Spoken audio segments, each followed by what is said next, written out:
Hi, I'm Meredith Bell with Performance Support Systems, and with me today is Kathryn Dager. I'm so excited to have Kathryn with me. She is the president and founder of Profitivity, which is an internationally recognized firm, and she focuses on helping organizations make transformations and accelerate their businesses. She's also the author of the book we're going to be talking about today, which is The Business Owner's Guide to Empowered Leadership. And I just love this book, so I'm so looking forward to our conversation today, Kathryn. But I wanted to tell you, the audience also, Kathryn is a speaker, a facilitator, a coach, and a consultant. And she's worked with businesses, large and small, throughout the globe. And one of the things that she's most excited about and passionate about, and I've seen this in her as she talks to individual business owners, is this idea of helping them create a positive culture and grow their businesses at the same time. So welcome, Kathryn. Thank you so much. It's great to be with you, Meredith, and thank you for reading the book. I really appreciate that. It was a real pleasure. And the first thing I want to do is have you start off telling us a little bit about the work that you've done over the years so we understand the basis for what you actually wrote in the book. Well, I don't go into the story about myself in the book, but what I do show over and over and over again is my passion for business owners who just pour so much of themselves into their business every day. And then there are times where they are being held hostage by their employees. So the employees become, in a sense, a villain. And what happens very often is it takes the wind out of the wings of that business owner. They start reacting in different ways. And sometimes the whole company gets derailed, and it's usually because of some sort of unwillingness or lack of cooperation or not following directions that are done by employees. And when they have a small staff, it really stands out because they can't really replace a person quickly. So I've looked at that dilemma and just have such compassion. And speaking, I've gone to so many conferences and I ask people, all the business owners that I meet, what percentage of your life is about work, either thinking about it or doing it? And they gasp. And the answer I get almost every single time is 80% of their life is about work, either thinking about it or doing it. And that's so much. And honestly, Meredith, that's when things are going well, because when things aren't going well, it's like they never leave it. They can't disconnect from it. Yeah. So I watch health go on a decline. I watch the business go on a decline. And while that person the leader is concerned about the individuals that are working with them, the customers suffer. And it really takes a big dig into the business. So when those things happen, it's like, what do I do? How do I do it? That's why I wrote the book. I want people to know there are possibilities that are much greater than suffering and struggling with unreliable or uncooperative employees. And that the best thing to do is really create a culture that's firmly grounded in trust. And when trust gets broken, there are some beautiful ways to build it back. Mm-hmm. Well, yes, the whole tone of your book is something that resonated with me because you make so many accurate assessments with hope. You know, you give them encouragement and hope that there are ways to improve no matter what point of drowning they may feel like they are in their process. And one of the things that I particularly love, since I'm such a personal development junkie myself, and I use that word in as very kind a way as possible, but I love that part one starts with that you're encouraging the business owner to do some personal development work before they get into the nitty-gritty of how to improve or grow their business. And I'd like you to talk a little bit about why you felt that was so important to put first. Well, it happened to me. In 1980, I was literally the regional manager of 110 stores in 6 states for general nutrition centers.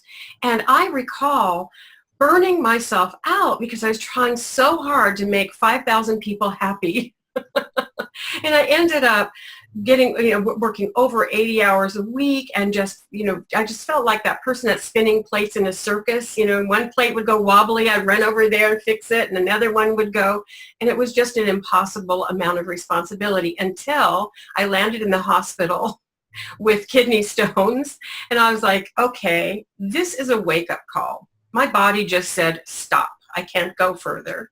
So then what I did was realize that what I know doesn't matter at all because I'm not doing the job. My job is to make sure that all the people that reported to me directly and indirectly really knew their job, really knew and had confidence in their tasks and their abilities to make decisions and really serve those customers because the basics are covered. So I went out and bought a typewriter. At the time there weren't computers, and I ended up really teaching my district managers and the store managers how to hire people and customer service strategies, and we turned that thing around in 5 weeks and to award-winning results. So those are things that, to me, that's what I want to show the business owners, is that it's a little shift in the way they're thinking is all it will take to actually put the responsibility where it belongs, and that's on the individual employees. And a lot of leaders, Meredith, I notice this all the time, they don't know how to hold people accountable.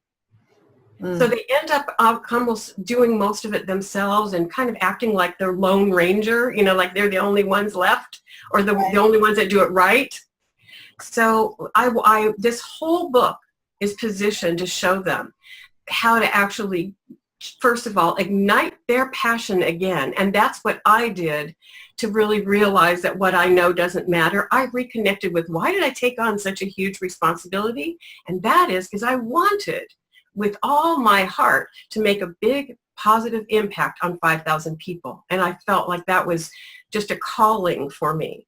Mm-hmm. And so in the book, it's like, how do you kind of reframe situations, any kind of situation with your employees, and look at it as a learning opportunity. Look at it as something that is just something you can learn from, so that you can actually not have this same issue happen over and over again, and you can really create kind of a new culture out of these opportunities.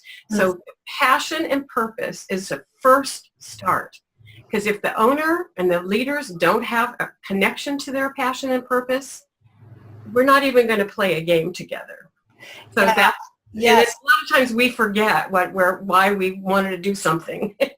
And I think that was one of the things, because I've been a business owner for 3 decades now, and it helped me to just kind of pause and take stock and think about some of those very things that you just brought up. And I think for someone that's caught up on a day-to-day basis with being busy and going from one crisis to another or one thing to another, that to take a little bit of time in that first part to really stop and think about their why and where they want to go. It's a way for them to get connected to themselves, but also then be able to articulate to the rest of their team what's important. Because sometimes we assume people know these things or should know them, but we haven't been clear with them, so they can't know. So I just love the package you put together there at the very beginning, because I think it sets the stage for everything else that you go through. And so the next thing I wanted you to describe is the model that you have developed, that you use with clients when you work with them, and that you've actually outlined in the book. Great. So we start with their passion and purpose, and then we also let them know when they are really excited and have a lot of momentum going in their own life, their brain is going to try to talk them out of it. So the second part of the process, once they have this shiny, new, gorgeous vision in every area of their life, it's not just the career, it's their health and relationships, time and money freedom, it's every area. and we're working with the whole person. We're not just working with the part they bring to work. We know they all are there consumed. So the second part is to let them know that when they are really excited about their vision, that their brain's going to start putting some obstacles there, and that's to be expected. So we want people to know that the brain actually fights anything that's not status quo. Oh. However, if we settle for status quo, we're in a comfort zone and nothing grows. So we've got to be a little bit uncomfortable. Yeah. So I encourage everybody to get out of that comfort zone, stay out, and then get their employees out of the comfort zone as well. Because you've seen people that are working and they're in their comfort zone and they get really consumed with whatever their agenda is, and sometimes just forget about the clients or customers or patients, and they just get wrapped up in their own agenda. So we want the leaders to really shake the bushes and get everybody engaged. So the third step is, now let's create a collaborative vision. So now we invite the employees to really spill their guts. What are their dreams, goals, and wishes? What do they really want to have happen? The owner has their own vision in their back pocket. So now it's going to be beautiful to hear everyone else really talk about what means something to them. And one of the things I spell out for the owners in this book is that employees work for themselves. They don't work for us. They have their own why, don't they, Meredith? They've got their own reason. And our job is to find out what they want, so we can also support them in that whole way. So that's the third part of the process. And then we go in with the owners and we start to structure their operation. So, and the people that work there also get involved, because so often nothing is in writing. There's a lot of expectations bouncing around. And so we want to nail down, what in your business does good look like? Mm-hmm. How do you really want this to be done? And this is what we find people so scattered about, is that everybody has their own point of view about what to do and how to do it. For example, I don't know if you've ever heard this study, but there was a study on how many ways there are to do the dishes.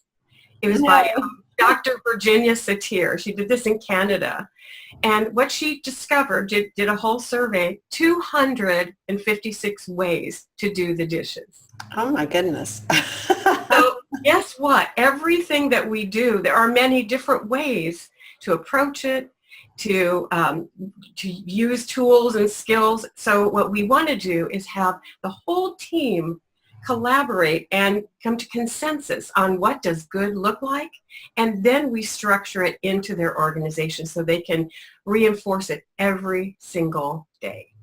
And that is what we call our business legacy blueprints. So so we have them in a box, they're color-coded, they're laminated, and it's every part of their business. So if it's a retail store, it's how to open and close the store, how to make the displays look gorgeous, how to serve customers, how to operate the register. I mean, it's everything you can think of, and also how to dress and how to answer the phone, so that everyone can be successful every single day, and also be acknowledged for doing the behaviors that really drive the business toward profit.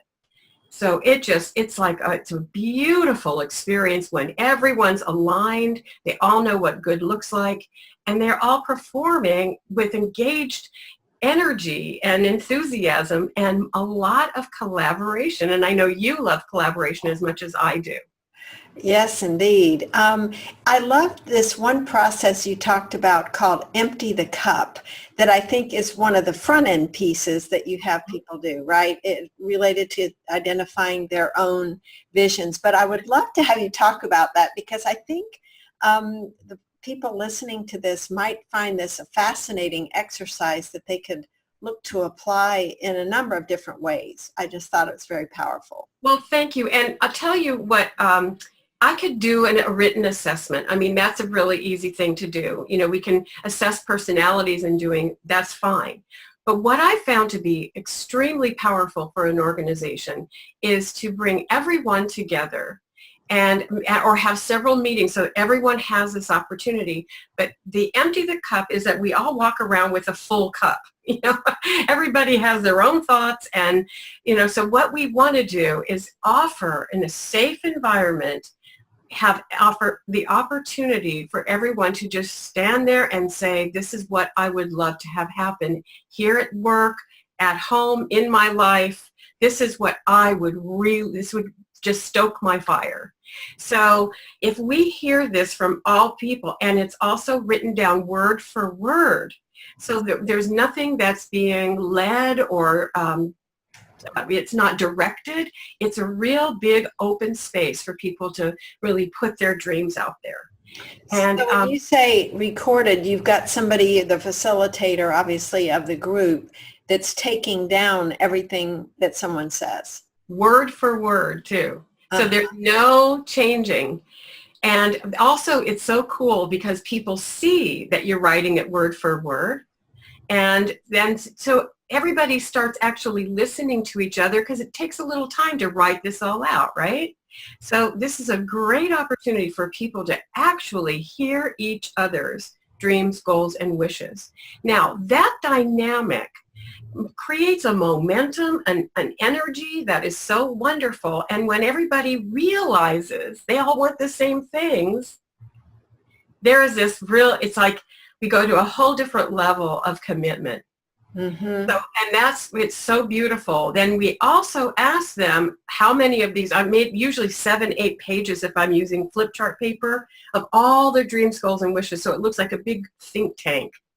And then we ask what the obstacles are from them achieving all of these possibilities. And they realize there's only just a few obstacles, and they really have the power to overcome any of these obstacles, like time. It would be choose different priorities, and then we've got that handled. Mm-hmm. Or money. What if we put our emphasis in creating the income we want to, let's say, replace the carpet, and have that be something that we do, for the greater good of the group. So this empty the cup is something it's physical. It gets everybody involved. It's so enlightening. And also what I've discovered doing this hundreds of times is people have skills and talents we don't even know they have. I was just thinking as I was listening to you, the team building effect that this would have as people recognize the common ground, common interests that they actually share, and it kind of supersedes some of the more superficial personality differences that may cause friction at times. So there's just this common element that unites them instead of divides them as a next, whatever they do after that. This exercise alone seems like it would have a really profound positive impact. It really has, and especially for work teams that have known each other for years. Like they've been hanging out for years, and all of a sudden they hear from a different perspective what their teammates want, and it's like, whoa, that's so cool. Let's do that. Because nobody's ever asked the question like you have. So. And listened, because the actual word for word demonstration of writing shows them that they've been heard. Yes. And very often in our lives, we don't ever have evidence of being heard. That is so true. Isn't it? And so this is something that every person's perspective is put on that list.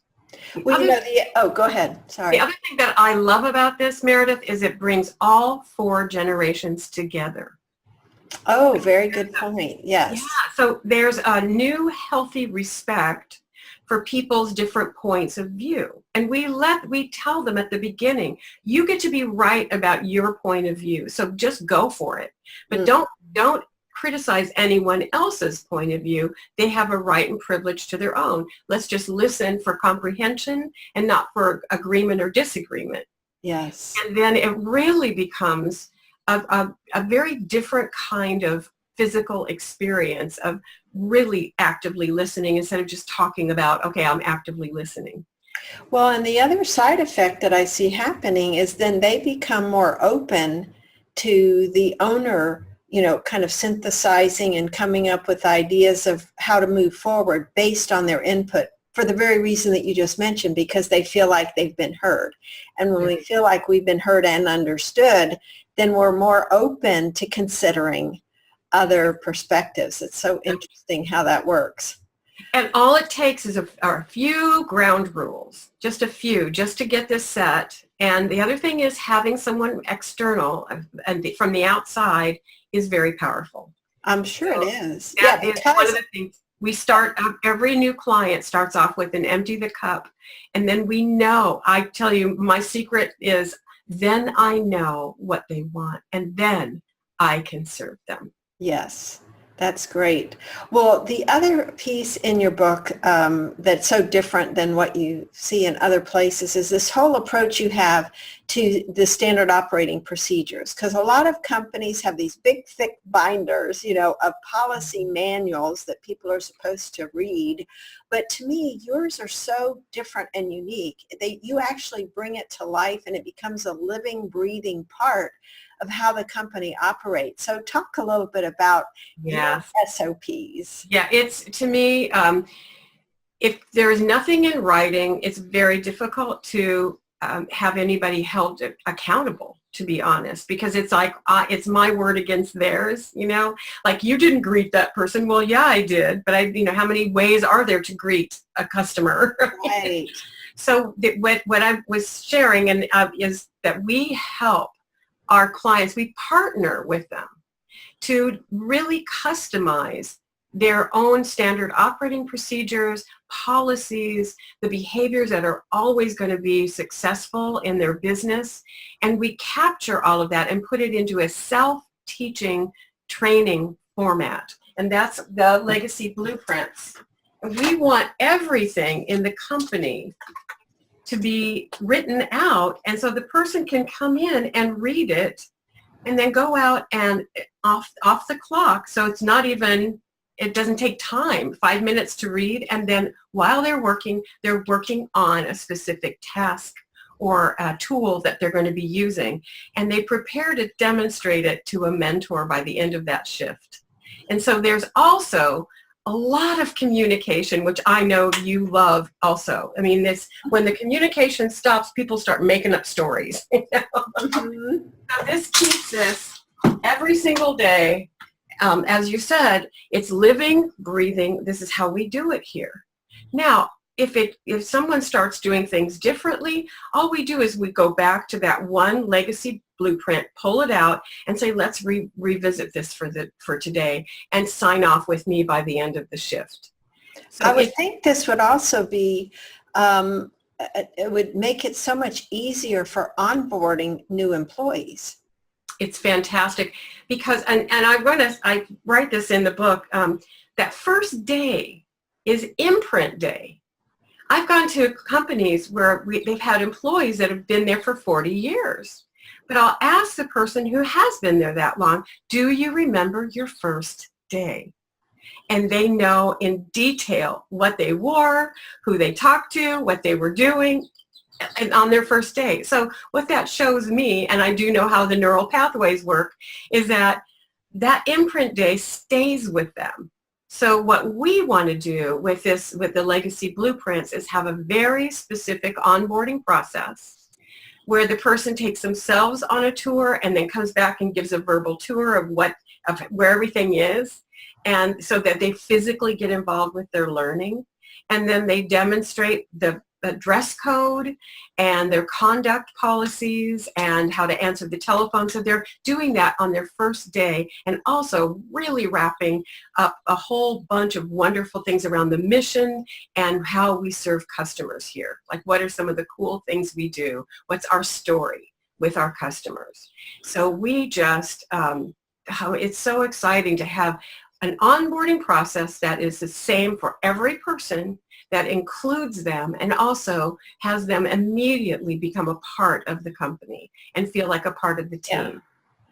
Yeah. As I'm listening to you, I was thinking about how this kind of backs up even to the hiring process, because when they're clear about the kind of culture they want to have, then that makes it easy to identify whether the candidate in front of them possesses the qualities that they're looking for for someone who will fit into that culture. And so when that person comes on board the first day, they're able to clearly see how what the company talked about during the interview is manifested in the way that they actually operate, and the employees interacting with each other as well as with the customer. So, and you're so right. And I'm going to back it all the way to the interview.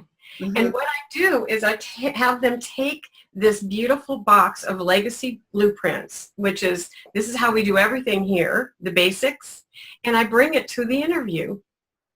And then when we are working with this person and the candidate, we tell them, you're going to teach yourself the job. We're not going to babysit you. You're a grown-up. You know how to do a lot of things. Here's your bumper rails up on the bowling lane. Okay, we're not going to let you have any gutter balls. We've got to figure it out. But you take yourself through this process, and every day read 2 or 3 of the blueprints and go to work on physically demonstrating them. And by the end of the shift, you'll be really confident, so you can be able to demonstrate and be signed off by a mentor. Oh, and what we do is we send them home to think about whether they're going to be willing to do this process, which is like a certification for the company, or they're not. So we just give them a business card and say, go home and think about it, because we want to know if you're committed to doing this. And call us tomorrow if you're interested. And also talk to the friends and people in your life about it, the hours, and tell them you're thinking about working here, and see if they have any questions. Maybe we can answer for you and with you. By the next day, Meredith, they are like gung-ho. Pick me, pick me. And really, truly, I tell my clients, don't hire anyone. Have them hire themselves. And that's what ends up happening. So now they're committed. And when they start, they already knew this is what they're going to do. Right. And they just get up and whoop, and go right through it. And they're excited that the company has prepared this beautiful learning system for them. Yeah, that's awesome, because that almost never happens. So more and more companies need you, Kathryn. Meredith, I believe that. And the other thing about it is, it doesn't take any more time or less time. It's just looking at what is the purpose of this interview process, really? What are the greatest things that I can evoke out of that person and myself during this process, and really taking this seriously, and not just running through it really fast because I'm not secure. And we do, it's not in this book, but I do a tremendous workshop and webinar on hiring. So believe me, that's one of my favorite topics. Oh, great. Well, we'll talk at the end about how people can get in touch with you. So if someone wants to hear more about that. I love it. Most folks haven't had any training on how to hire well, so that is really important. I want to shift to another one of my favorite concepts, though, that you talked about in your book. You've referenced mentors, but you use this term, keepers of the flame. And I just think that's so creative and descriptive of what that is. So I'd love you to talk a little bit about who are these keepers of the flame, and why are they so important in the context of the process that you teach? That's great. To me, having these legacy blueprints and having everything customized to fit this beautiful company and to really brand it in their own way, that's part of the journey. But the real learning happens after the training. It's when the person goes back and on their own figures things out. So we have this team of mentors that actually it's just a function. So it's not an actual job title, but it's a function of, I know my area. I'm an expert in this particular department. I'm going to be the keeper of the flame because I know this, and I help to write the legacy blueprints. So I'm part of this voice that's in this box. And that just graduates them to owning the culture and owning this is how we do it here. So the first time that they have a brand new associate come to them and say, will you sign me off? This is what I've been working on. Their eyes shine. They're so excited. It takes a couple minutes to watch and observe someone do the task or the skill. And then they sign off and they just say that I saw you do this. It was great. So there's lots of positive reinforcement. And according to Stanford University and the research they do on the brain, it takes an adult 15 to 25 weeks to actually develop a new habit. So we've got this beautiful group of mentors who are people that are the go-to people. They may have just been there a long time. They may not necessarily be a manager, but they're the ones that we know and trust, that they do know the standards and they can reinforce them. And that's why I call them the keepers of the flame. The other thing we do for our mentors is we create huddles for them to take the people through. So there's daily rituals to really keep this burning and keep it alive. So the mentors maybe grab a couple of people and say, hey, let's work on this customer service skill. Okay, we're gonna work today on asking open-ended questions. And, and on the back is the answers and on the front is the question that we're getting people engaged in. So we just love these mentors. And the other thing that it's a secret way that we do this is once a person completes all of the legacy blueprints and they're cross-trained and they're real value to the company, right? They can become a mentor. So there's a succession built in. Mm-hmm. And we want to make that mentor infrastructure something that people really want to be a part of. So we position that as a very high acclaim. And they usually have a reward built in, so they have a bonus or they have some sort of a recognition when they become a mentor. So it's really great. Oh, that's awesome. I just love that because I think it's so critical. It's a piece that's missing so often, is a way to reinforce and practice and make sure people are doing it the way they're supposed to be doing it. So when we look at all these different elements, what I want you to talk about now are one or two examples of actual clients that have implemented your system or that you've implemented it with them. What does that look like and what kind of results have you been able to achieve for them or help them achieve? Yeah, so I was talking to a colleague that I since 2001, I worked with Party City, and they have a company-owned stores, and they also have a lot of franchise owners. So I worked with the company stores, and we did all the legacy blueprints, and it was so fun. The acronym for the selling skills was Party On. Great. And one of the things I remember saying to the HR vice president is that, of all the Party City stores I've been to, I don't see any party at Party City. It's not fun. So let's make it fun. So what we did was I did the empty the cup with the senior executives. We found out that the environment they really wanted to create, and they were having a lot of employee turnover. So we created the legacy blueprints, all customized, and went into every position that, so people knew exactly what it was like. And the increase in sales was 20% for them right away. The increase in employee retention went over 55%. So they had a turnover problem. It just stopped and started moving in the retention direction, which is great. And the value of the business, I'll just talk about one of my franchise owners who had 20 stores. That's a lot.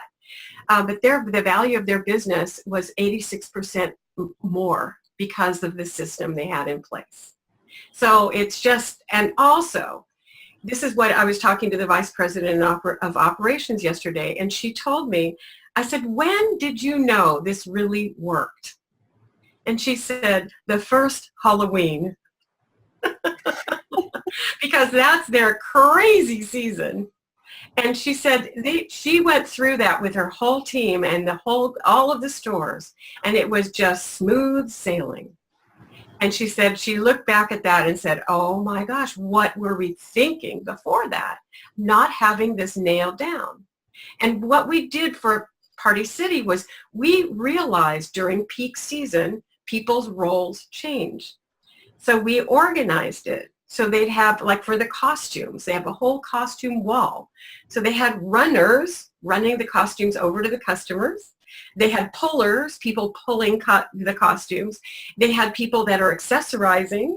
So we had a training for every person that would come in right at the peak season, and they became excellent instantly with customer service. Mm-hmm. So, and it's not walking around going, okay, I finished doing this. Now what do you want me to do? You know, that kind of behavior, that did not occur at all. So it was just, it's a joy to see this working. And they're, to this day, they're still so, 2001, and to this day, they're still just so crazy about this system and the fact that they have a different, unique personality now in their company than they did before.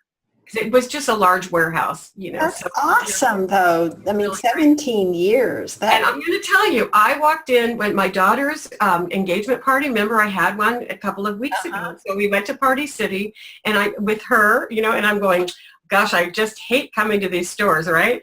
This guy walks up to me and he said, what's the occasion? What are you doing? And he's one of the people working there. And I said, I'm going to faint. Oh my gosh, look at you. I invented you in 2001. So just absolutely wonderful. And one of my other clients is Brighton Collectibles. So I met Jerry Cole, the owner, and he said, you know, we're going to start opening stores. And I said, how wonderful. So I went in and interviewed everybody at the top of the organization, and we just designed the culture. And we designed it so that every person became a business partner. They became a stakeholder. So talk about culture.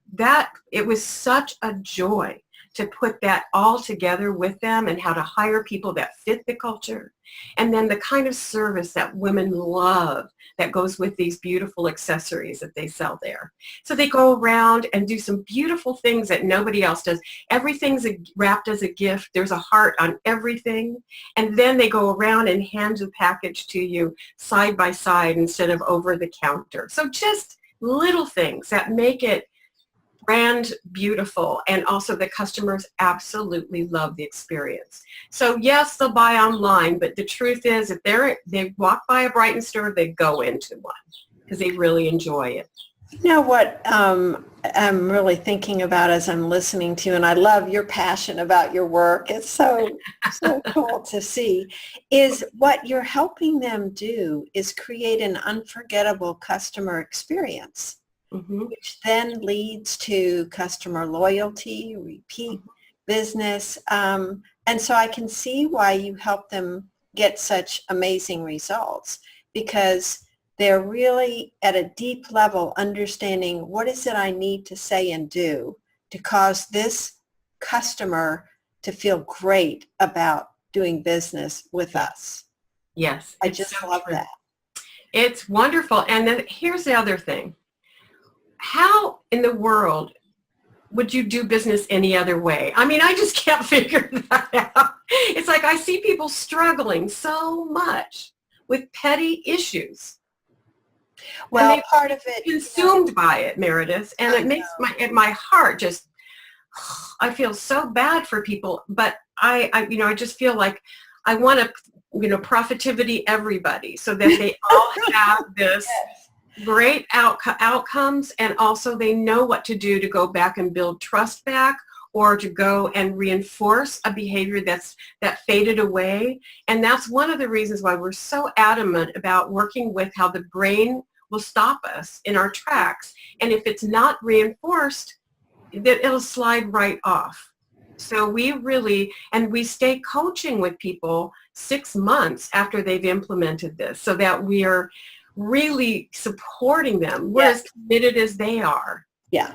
Yet they know that they're not left out there to try to figure things out for themselves, that you've built in a support structure to make sure that they feel comfortable trying all these things, knowing that you've sort of the wind beneath their wings. Exactly. Now, the other thing too is that we can structure any type of organization. So just one of my, it's not even a joke, it's real, but a public works department for a county in Colorado asked us to go in and structure their public works. So now there's 80 guys that all hated each other in this one group, and they're all civil servants, so they're going to be working together forever, and they're all critical of each other's way of doing things. So I show up, and it was a referral. It was the wife of one of the people that I've already done this for his company, and she works for the county as a deputy director, and she said, could you do this? And I said, sure. So I went in, and all these guys, I had them all figuring out, okay, what's the best way to fill a pothole? What's the best way to remove snow? You know, what does good look like here? And we had all 80 of them running around and collaborating with each other on which is the best way to do it. So they all shared and they all supported each other. And then most of the supervisors became mentors. And so the whole place lit up. We had everything in the office also structured. Everything was done. And it changed the whole character of this particular group. They all joined. They can't believe where they were at the beginning to where they were at the end. But now that's 3 years ago, and it's still going great. Well, what that shows is your process can work with any kind of organization. Doesn't have to be a retail store, even though that's your original background. You've worked with so many different kinds of organizations. I'm so glad you added that story just to help our listeners expand their thinking of what might be possible. Well, as we get to closing up here, I want to just ask you, what are the 1 or 2 additional takeaways that you would like to share with the folks who are watching this video? What's important that you want them to know from your book, from your work with companies? Well, I think one of the most exciting and easy, simple tools that I give everybody is how do you build trust back when it breaks? And what I would actually say is these are life skills. So why they take root so beautifully is that people can take these ideas home and they can make them a practical addition to their family. So many of the things that I've done, even empty the cup as well, people take it home and they plan vacations and they do beautiful things around their house with who, what, when. And, you know, there are just so many gorgeous tools that we give them. But my favorite is build trust back. And I remember my daughter, who's 26 now, but she was in 1st grade. So she was about 6 years old. She came home one day and she says, Mom, the kids are being so mean to each other. Can you come in and teach them how to build trust back? So I said, yes, I would love it. So I talked to the teacher. We put together a little meeting with all the class, and I just showed them what breaks trust. They told me what breaks trust within their group, and we all looked at what can we do to build trust back. And Meredith, I know that changed those kids' lives. Mm. And I still have, it's right over there, a whole bowl full of their little thank you notes that they wrote. And I just feel like, oh, that was one of my prized possessions were those thank you notes. Because, and if I have a movement, a TED Talk, it'll be about build trust back. We all break trust. Take ownership and build it back. And do it physically, not just I'm sorry. It's like, what can I do to demonstrate to you that I want to build my trust back with you? And because I've offended our relationship. So that's another big takeaway is the relationships we have at work are really precious. And what we can create for ourselves and for each other is a sacred vocational environment where it's really the whole heart of service can live and thrive when we have the basics nailed down and we also are confident in what we're doing. And when that happens, you can't not have profit because everything that you touch turns to gold. And those customers know that there's a difference that's going on in the business. They're going in like, what happened? This is really cool. And they can stay longer. Yeah, that's beautifully said. Because what you're really talking about is touching the hearts of the employees and getting them committed to a mission and a vision that customers can easily observe when they interact with anybody there. Exactly. And a lot of the last two generations, the millennials and the Xers, didn't necessarily grow up around a dinner table. So there's a lot of skills and talents and things that we used to think were common sense, values have changed quite a bit. Yeah. So what we do with all of this is really take the generational gaps out, and we instill everybody with the same skills. So they know how to talk to other generations. They get comfortable communicating and really touching each other's lives. And it just becomes, and there's a lot of respect that's being shown every single day because they're all going toward a greater vision than what they individually have. Mm-hmm. So it just brings people into, we're all in this together. So let's roll up our sleeves and make it happen. That's so awesome. It's really, it's great. I love talking to you. And I know that people who've been watching this will also want to get to talk to you. So let's wrap up by you sharing how people can reach you and also how they can get a copy of your wonderful book. Woohoo! Well, go to Amazon and you can buy the book at Amazon, Business Owner's Guide to Empowered Leadership. It comes in the Kindle form as well as the print form. So, and believe me, you'll want to get the print form, I think, because I know you'll take notes all over it. And you'll want to incorporate everything that you have right into your life in some way. It's really cool. And also, I only want to talk to you about what's going on with you. And, so if anybody's out there that really wants to engage with me and with our company, oh my gosh, I would love it. So here's my LinkedIn and my calendar. So I'm going to post my calendar underneath this video. But it's, so you guys please make an appointment. You'll have a choice of 15-minute session with me just so we can just touch base, or we can have a 30-minute discussion or an hour where we do a discovery session on Zoom so that I can really get to know you and we can create a plan on how you can increase sales, increase your employee retention, and increase the value of your business. And also increase the fun. What is your website, Kathryn? Website is www.profitivity.inc.com. Great. So you can get that there. And also on the website, I've created an assessment to see what kind of leadership role that you actually play. Oh. So it's a self-assessment. So I'd love for you to do that before our call, so that we can really talk about what role do you typically go into when you're in a leader's position. So it's really kind of fun, and I also give you one of the free chapters of the book about leadership roles.